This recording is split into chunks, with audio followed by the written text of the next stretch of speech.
1966 Manila, 1999 Cairo, 1920 Monterey. The more I research our history, the closer I feel to those who came before us. I can see that across all eras, the challenge is the same: to always move forward while using the experience of the past to guide us. As I look back to 2006, I can see that our first 100 years of experience prepared us well for the future, and that the record of that eventful century can tell us much about the character of our people. That's what I think business is all about. And the people who usually succeed are the ones with the confidence to tackle anything that comes their way. Like this friend of mine. He joined the company about 10 years ago. His first job was plant maintenance. He was a natural. The type who can fix anything. Exactly. And it carries over into his whole outlook on life. Nothing makes him happier than figuring out how to make things run as smoothly as possible. So he went from working on equipment to fine-tuning his department. And then it just kept on growing from there. Soon they had him running the plant, and he transformed it into one of the best, meaning it was more efficient than ever in its operations, better than ever at serving customers. Quite an accomplishment. Yes, and results like that get noticed. So they gave him a new challenge. How about running 4 plants?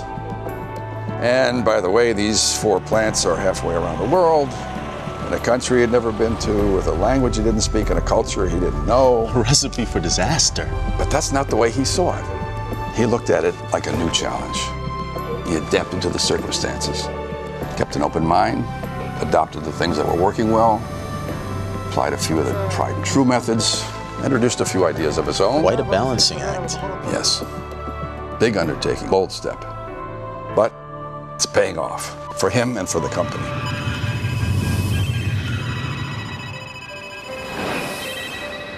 Throughout our history, a willingness to take bold steps has been a key to the growth of Cemex. The expansion of 1931 was the first of many daring initiatives.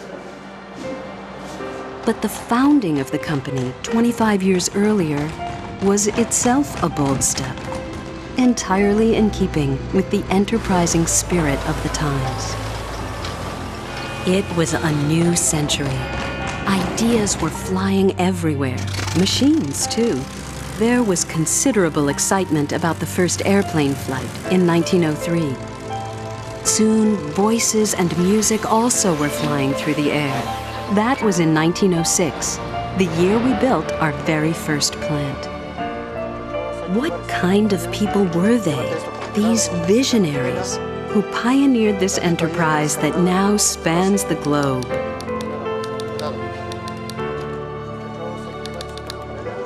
They were tireless workers who believed that no matter what the task, there's always a better way.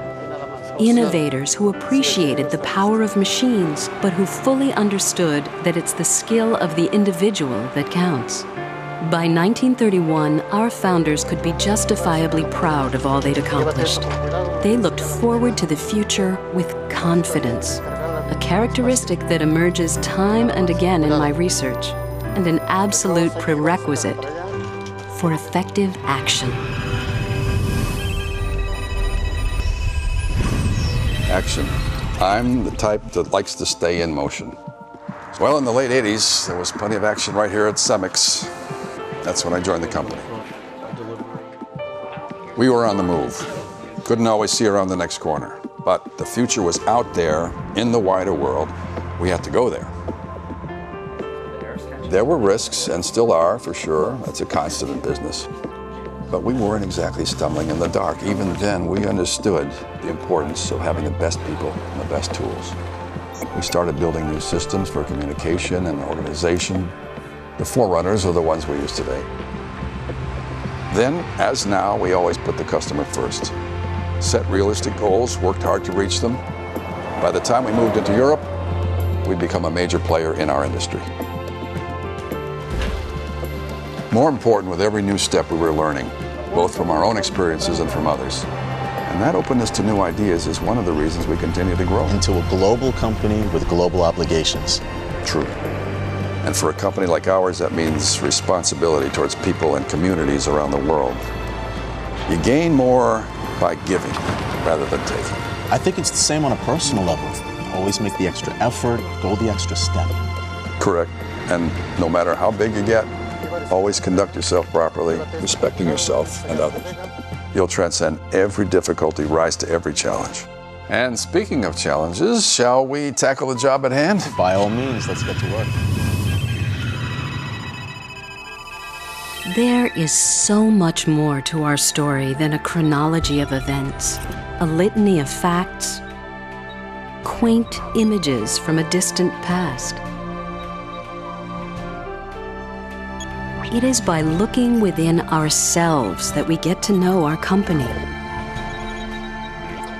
Because our history, for the first 100 years and all the years since, is, above all, a story about people.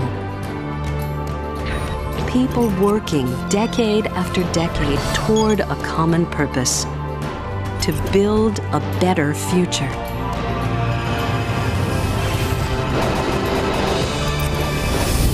This purpose, this work, is our legacy, our responsibility, passed from generation to generation, each seeking to improve upon the achievements of those who came before them.